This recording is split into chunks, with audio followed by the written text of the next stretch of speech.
मेरे चैनल में आपका स्वागत है। आज का हमारा विषय है फ्रीडरिक नीचे, खुद को कैसे खोजें, अस्तित्ववाद। हमारे जीवन, मानव सृजनात्मकता के इतिहास, दर्शन शास्त्र के सबसे महत्वपूर्ण प्रश्नों में से एक है कि हम खुद को कैसे खोज सकते हैं, हम अपने मूल्यों को कैसे परिभाषित करते हैं और अंततः हम अपने जीवन में अर्थ कैसे खोज सकते हैं। ऐसे प्रश्नों का उत्तर देने के लिए हम फ्रीडरिक नीचे के दर्शन शास्त्र में गहराई से डूब जाते हैं, जो सभी समयों के सबसे महान चिंतकों में से एक हैं और अस्तित्ववाद के पूर्वगामी हैं।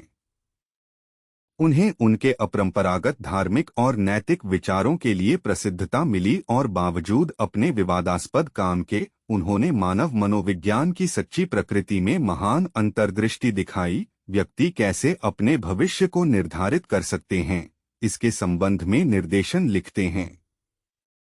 नीचे ने कई किताबें लिखीं और उनकी शिक्षाओं ने कई लोगों के जीवन को आकार दिया, मनोवैज्ञानिकों से लेकर कवियों, नर्तकों से लेकर सामाजिक क्रांतिकारियों तक। नीचे के अनुसार खुद को खोजना आपके जीवन का एक सबसे मौलिक प्रयास है और इसलिए यहाँ फ्रीडरिक नीचे के दर्शन शास्त्र से प्रेरित 4 कदम हैं जिन्हें आप ले सकते हैं, जो आपको खुद को खोजने और वह बनने में मदद करेंगे जिसे आप वास्तव में बनना चाहते हैं। 1. बिल्ली भीड़ का अनुसरण न करें। नीचे कहते हैं, जिसे हमने सार्वभौमिक मूल्यों का नाम दिया है, जिसे हमने सत्य कहा है, वह हमेशा केवल उन्हीं व्यक्तियों की व्यक्तिगत अभिव्यक्तियां रही हैं जिन्होंने उन्हें समर्थन किया। नीचे ने विश्वास किया कि एक कठोर सामाजिक कोड वह बनाता है जिसे उन्होंने भीड़ मानसिकता कहा। जैसे एक पशु की भीड़, एक भीड़ मानसिकता समानता, सुविधा और अपनी जनसंख्या की संरक्षण की ओर लक्षित होती है, उसी प्रकार समाज का नैतिक संहिता व्यक्तियों द्वारा निर्मित किया गया है और फिर अन्य लोगों पर लागू किया गया है ताकि समाज मानव व्यवहार पर नियंत्रण रख सके। हालांकि यह हमें कुछ चरम मानव व्यवहारों से बचा सकता है, यह हमारी वैयक्तिकता और सृजनात्मकता को भी सीमित करता है। न केवल यह, लेकिन मानव व्यवहार का कठोर धार्मिक निर्णय कुछ व्यक्तियों को और भी विद्रोही बना सकता है, जिसके परिणामस्वरूप अत्यधिक असामाजिक रवैये और भी बुरा कार्य हो सकते हैं।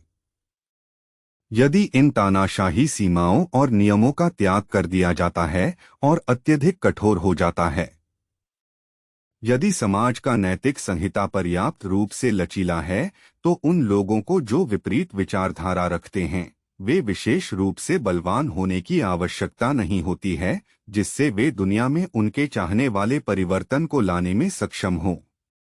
वास्तविक जीवन में अधिकांश समय यही होता है कि नैतिकता का प्रचार एक बहुत ही कठोर तरीके से किया जाता है।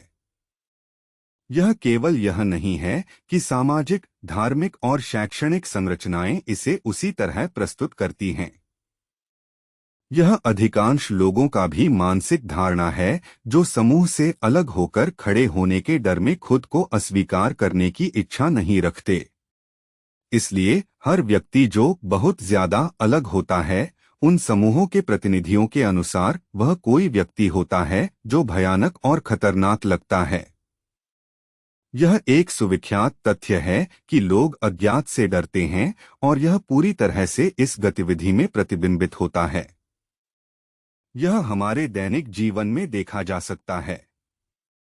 चाहे यह मध्ययुगीन काल हो या आधुनिक दुनिया, यह गतिविधि हमेशा मौजूद होती है। चाहे यह गैलीलियो को बॉक्स के बाहर सोचने के लिए मार दिया जाना हो या स्कूल में जब आपके सहपाठी ने आप या किसी अन्य छात्र का मजाक उड़ाया होता है क्योंकि वह अलग और खड़ा होता है, यह सब एक ही कपड़े से काटा गया होता है। झुंड वैसे लोगों से मिलकर बनता है जिन्होंने अपनी सृजनात्मकता, सपने और लक्ष्यों को अपहरित कर दिया है और वे ऐसे हर व्यक्ति से असुरक्षित और धमकी भरे महसूस करते हैं जो उन गुणों को प्रदर्शित करता है।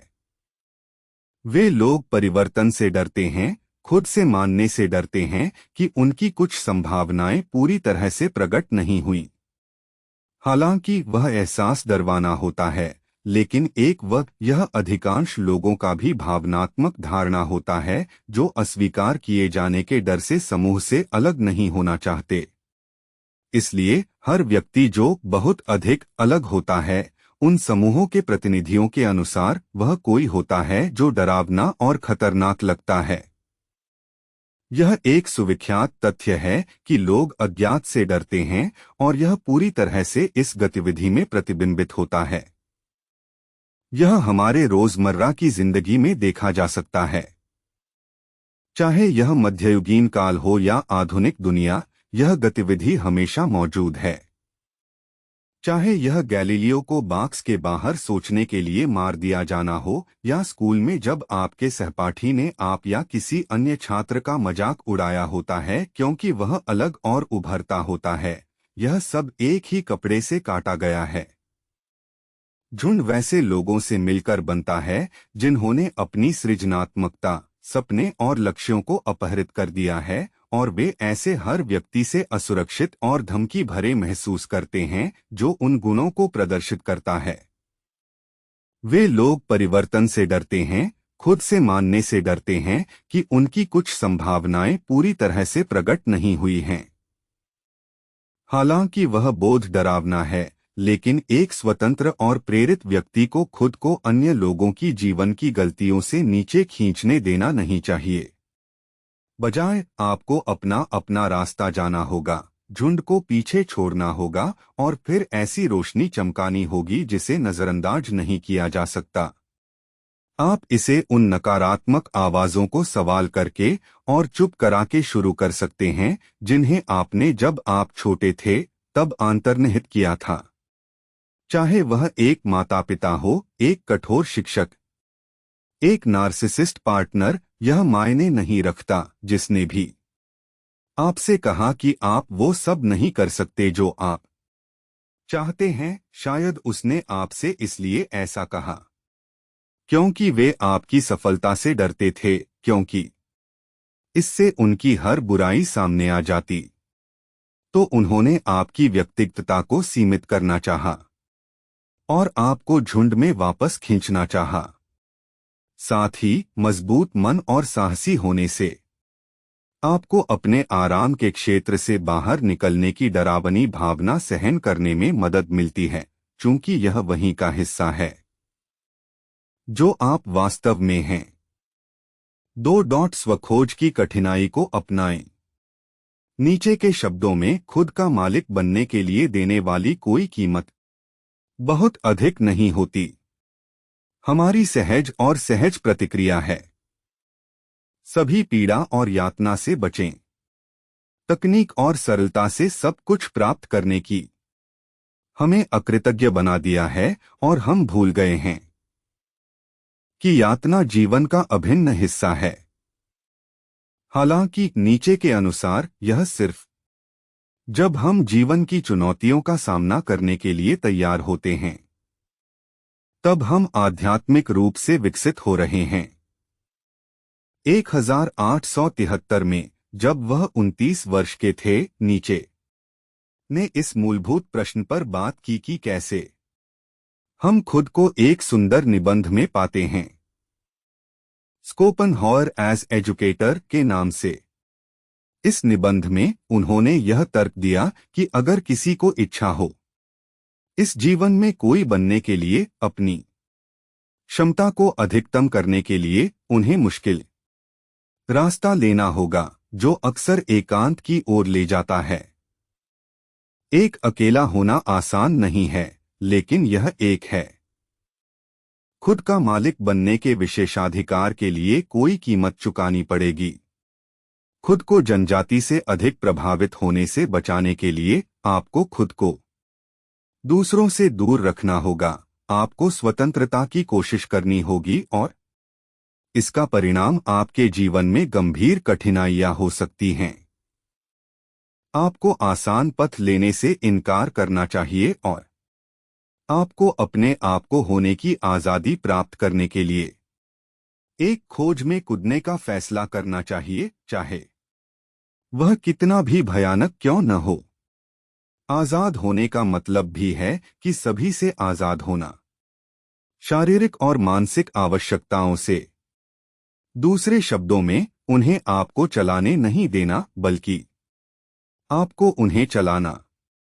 उदाहरण के लिए, जब भी आपको कुछ करने की भावनात्मक आवश्यकता लगती है, जैसे कि किसी से बहुत जोरदार तरीके से शिकायत करना, तो आपको पहले इस प्रवृत्ति के प्रति जागरूक होने की कोशिश करनी चाहिए और फिर निर्णय करना चाहिए कि आपको इस पर कार्य करना चाहिए या नहीं। नीट्शे की दर्शनशास्त्रीय विचारधारा इस बिंदु पर किसी प्रकार से अधिकांश आधुनिक दिवसीय प्रेरणात्मक गुरुओं और विचार नेताओं से मिलती है, लेकिन समानता केवल सतह पर ही है। यदि प्रेरणात्मक गुरु स्वविकास पर ध्यान केंद्रित करते हैं, ज्यादातर वैश्विक सफलता प्राप्त करने के लिए, और सामग्री और संबंधों पर एक पूरा किया हुआ जीवन, तो नीट्शे और गहरा जाता है। उनके लिए लड़ाई एक आंतरिक लड़ाई है। संघर्ष खुद को खोजना है, और यह खोज एक बहुत अधिक कठिन खोज है जिसकी आवश्यकता होती है एक बहुत अलग प्रकार का त्याग। उदाहरण के लिए, यदि एक प्रेरणात्मक गुरु सिखाता है आपको अपने व्यापार के लिए निवेशकों को आकर्षित करने के लिए अधिक आत्मविश्वासी बनने के लिए, तो नीट्शे आपको पहले विश्लेषण करने की सिखाता है, अपनी आत्मविश्वासी होने की इच्छा का मूल कारण।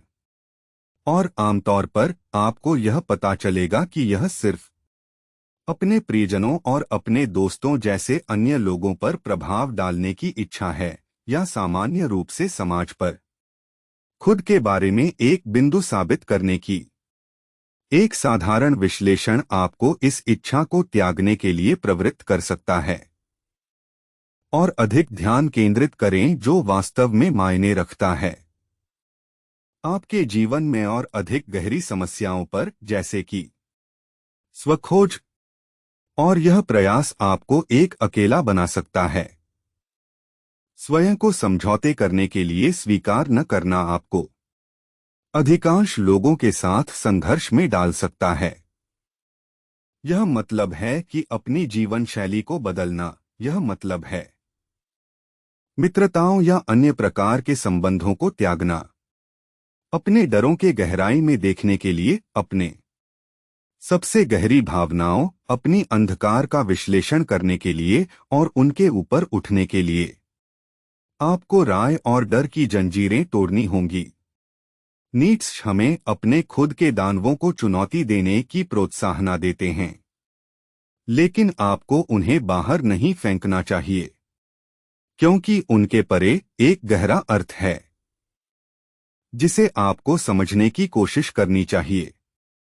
आपको वहां दुनिया में बाहर निकलने की जरूरत है, करने की जरूरत है चीजें, विभिन्न प्रलोभनों का अनुभव, लेकिन हमेशा अपने पूरे चेतना के साथ उपस्थित रहें और अंत में एक व्यक्तिगत रूप से एक विशिष्ट चरित्र की ताकत और एक अधिक समृद्ध आंतरिक प्रकृति के साथ उभरें। यदि आप बाहर नहीं जाते और जीवन का अनुभव नहीं करते, पहले ही हाथ में एक पूरी तरह से जागरूक स्थिति में, तो आप नहीं कह सकते कि आपने अपना जीवन जी लिया है। आप कितनी दूर जा सकते हैं, यह आपके द्वारा उसके लिए चुकाए जाने वाले मूल्य पर निर्भर करता है। स्वस्वामित्व की स्थिति को प्राप्त करने और जीवन को बिना किसी अर्थ और निर्देशन के बिताने से बचने के लिए आपको अपनी आंतरिक प्रतिभा को खोजना सीखना होगा। अपनी आंतरिक प्रतिभा के संपर्क में आने के लिए आपको एक ऐसा पथ चलना होगा जिसे पहले किसी ने नहीं चलाया है, क्योंकि आप अद्वितीय हैं और कोई भी उस पथ को आपकी ओर से नहीं चल सकता। खुद को खोजना अपनी अद्वितीयता को खोजना है, वह अद्वितीय मूल्य सेट और वे चीजें जिन्हें आप सच में प्रेम करते हैं और जो आपका प्रतिनिधित्व करती हैं। वहां हाँ कहें जो आपको अर्थ देता है। नीट्शे का उद्धरण देने के लिए, जिसके पास एक क्यों होता है, वह लगभग हर कैसे को झेल सकता है। नीचे का दर्शन यह प्रस्तावित करता है कि हम अपने जीवन में जो कुछ हमें अर्थ देता है उसके लिए हाँ कहें वे चीजें जिन्हें हम व्यक्तिगत रूप से मूल्यवान समझते हैं। भूतकाल में सब कुछ का अर्थ भगवान द्वारा सुनिश्चित था। हालांकि नीचे के अनुसार एक तेजी से बढ़ती धर्मनिरपेक्ष और वैज्ञानिक समाज में कोई अब अर्थ ढूंढने के लिए धर्म की ओर मुड़ नहीं सकता। उन्हें यह चिंताजनक लगा क्योंकि सामान्य व्यक्ति निराशावाद की ओर आकर्षित होता, जिसका अर्थ होता है सामान्य उदासीनता और जीवन में अर्थ ढूंढने के लिए अनिच्छा बिना मदद के। तो वह हमें 3 समाधान प्रदान करता है जो हम व्यक्तियों के रूप में अपने जीवन में अर्थ ढूंढने के लिए प्रयास कर सकते हैं। उनका पहला सुझाव धर्म को दर्शन, कला, संगीत, साहित्य, थिएटर और मानव विज्ञान के अन्य हिस्सों के साथ बदलने का था जो हमें समान लाभ प्रदान करते हैं। मानविकी हमें हमारी पीड़ाओं, हमारी कोशिशों का प्रसंगीकरण करने की क्षमता प्रदान करती है और एक मौका हमारे जीवन को हमारे चारों ओर वाले लोगों से बहुत अलग नहीं देखने का। वे हमें यह सूचना दे सकते हैं कि हमें सभी का सामना करना पड़ेगा, समस्याओं का सामना कैसे करें। हालांकि यह महत्वपूर्ण है कि हम उन्हें जीने के लिए एक उपकरण के रूप में देखें, न कि केवल एक शैक्षिक अध्ययन। इतिहास पढ़ना न केवल तथ्यों के लिए, लेकिन उन तथ्यों से हमें क्या बताया जाता है उन्हें देखने का एक तरीका। अपने आप को शिक्षित करने का या दुखद घटनाओं की सुंदरता को देखने और समझने के लिए दुखद नाटक देखने। यदि मानविकी आपको रुचि नहीं रखती है तो नीत्शे एक दूसरा विकल्प बनने का सुझाव देता है जो एक यूबरमेंश है। एक यूबरमेंश एक ऐसा सुपरह्यूमन है जो अपना अर्थ और मूल्य बनाता है बाहरी प्रभावों के बिना। ऐसा व्यक्ति जीवन के अर्थ की समस्या को सिर्फ अपने अर्थ को आविष्कार करके और उसकी पूरी जिम्मेदारी लेने से पार कर सकता है। नीचे के अनुसार केवल कुछ पुरुषों ने यूबरमेंश बनने के करीब आए और वे थे Julius Caesar, Napoleon Bonaparte, Buddha और गोथे। हम इंसानों के लिए हमें उम्मीद है कि कुछ अर्थ मिल सकता है। अंदर देख कर और मूल्यांकन करने में कि हम वास्तव में क्या चीजें मूल्यवान समझते हैं और कौन सी चीजें हम केवल इसलिए कहते हैं कि हमें पसंद है क्योंकि समाज हमें ऐसा कहने के लिए कहता है। नीचे मानवता के मानसिक विकास को एक कभी ना बढ़ने वाली कहानी के रूप में देखते हैं और एक जिसमें हमें भाग लेना चाहिए। यदि एक सुपरह्यूमन बनना आपकी मूल्यवान चीज नहीं है तो नीत्शे एक अन्य तरीका सुझाव देते हैं अर्थ खोजने का, जो अपनी जिंदगी से प्यार करना है चाहे उसमें कुछ भी हो। अमोर फटी, भाग्य का प्यार नीत्शे का एक सबसे दिलचस्प विचारों में से एक है और जो हमें बहुत सारा सांत्वना दे सकता है जब हमें इसकी सबसे ज्यादा जरूरत होती है। अपने भाग्य से प्यार करना यह जानने का तरीका है कि आपकी जिंदगी में जो कुछ भी हुआ है, अच्छा, बुरा और वास्तव में बदसूरत, ने आपको वह बनाया है जो आप इस समय हैं और आप इस समय क्या कर रहे हैं। खुद को बनाने की कोशिश करने से कुछ असफलताएं हो सकती हैं, लेकिन उन असफलताओं को अपनी सफलताओं के साथ स्वीकार करने से जीवन के प्यार को फिर से प्रेरित कर सकता है और यह आपको जीवन के मतलब को देखने में मदद कर सकता है, यहाँ तक कि सबसे खराब पलों में भी। 4. अपने वास्तविक मूल्यों को खोजिए। नीचे ने हमसे पूछा, क्या अगर किसी दिन या रात को एक डेमन आपके पास आकर चुपके से आपकी सबसे अकेलापन में कहता है, यह जीवन जैसे आप अब जी रहे हैं और जी चुके हैं, इसे आपको एक बार और अनगिनत बार और जीना होगा, क्या आप अपने आप को नीचे नहीं डालेंगे और अपने दांत से खाएंगे और डेमन को जो इस प्रकार बोलता है। नीचे का मानना था कि हमें उठाने के लिए अपने स्वयं के मूल्यों को सबसे अधिक वजन सबसे अधिक वजन एक छविमय नीचे द्वारा उत्कृष्ट स्थिति जो प्रतिष्ठापित करती है, जो भावना आपको दोहराने में दबा देती है। गलतियां क्योंकि आपका अमूल्यांकन किए बिना आपके झुंड से मूल्यों को आपने स्वीकार किया है।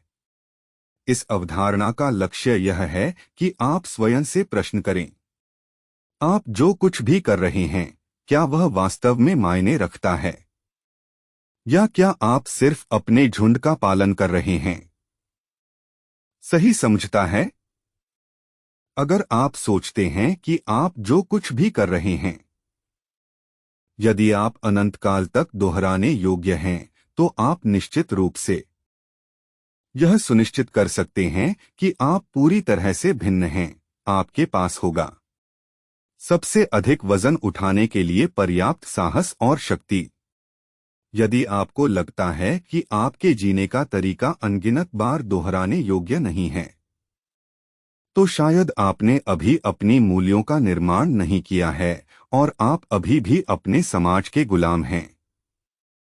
और खराब बात यह है कि खुद के प्रति भी यदि आप खुद को बार बार वही गलतियां दोहराते हुए पाते हैं और आपको दबने का एहसास होता है, तो शायद आपने अपनी बिरादरी द्वारा थोपे गए नैतिक मूल्यों का पुनर्मूल्यांकन नहीं किया है। इस प्रकार आप अभी एक पूरी तरह से विकसित व्यक्ति नहीं हैं। एक बार जब आप अपने नैतिक दृष्टिकोण का पुनर्मूल्यांकन करते हैं, तभी सबसे बड़ा भार उठाया जा सकता है। आपने कितनी बार खुद को किसी को आपको गैसलाइट करने की अनदेखी करते हुए पाया है, केवल क्योंकि आप व्यक्ति का सामना करना नहीं चाहते थे? या आपने कितनी बार अपने दोस्त को या खुद को कहते हुए सुना है, मैं उसी व्यक्ति के साथ हूं जिसमें वही समस्याएं हैं।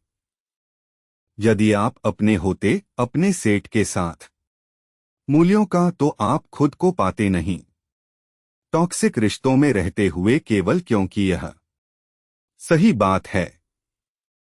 आपको पता होता कि यह सिर्फ आप हो जो कोशिश कर रहे हों समाज के मानकों के अनुसार एक अच्छा व्यक्ति बनने की, और वह सार्थक नहीं है। नीत्शे सुझाव देते हैं कि हर छोटी चीज में खुद से पूछिए, क्या आप इसे एक बार फिर से और अनगिनत बार चाहते हैं? यदि उत्तर नहीं है, तो आपको खुद को बदलने की आवश्यकता है और अपने मूल्यों का पुनर्मूल्यांकन करें। तब और केवल तब भार उठाया जा सकता है। सच्ची अच्छाई स्टैंडर्ड परिभाषाओं के परे होती है। अच्छी और बुरी की हम में से अधिकांश अपनी स्वथोपी जेल में अपना जीवन बिताते हैं। हमारे जेल सेल्स को सामाजिक विश्वासों द्वारा नीरस रूप से प्राथमिक रूप से सदस्यता दी गई है, जो मानव आत्मा की जंगलीता और व्यक्तिवाद को कैद कर देती हैं। हम में से कई इस पिंजरे की सुविधा को स्वीकार कर लेते हैं। नीत्शे ने मान्य किया कि हम अपने बलपूर्वक विश्वासों की परिसीमा से बाहर निकल सकते हैं और खुद को उन मूल्यों के प्रति जागरूक कर सकते हैं जिन्हें हम व्यक्तिगत रूप से महत्वपूर्ण मानते हैं। स्वतंत्रता की तरफ बढ़ने के लिए और अपने जीवन में अपने स्वयं के मूल्यों और अर्थ का निर्माण करने के लिए आपको इस विद्रोही चरण से होकर जाना होगा। आपको सांप्रदायिक श्रृंखलाओं को तोड़ने, धर्म, समाज की और शायद आपको अपने जीवन में कई लोगों से दूरी बनानी होगी। इसकी जरूरत एक हिंसक और अचानक प्रतिक्रिया होने की नहीं है। यह एक हो सकता है और चाहिए स्मार्ट, शांत, लेकिन निश्चित आप एक सूची बनाने से शुरू कर सकते हैं जिसमें सब कुछ हो और हर व्यक्ति जिसे आपको लगता है कि आपकी स्वतंत्रता को सीमित करता है खुद को होने के लिए।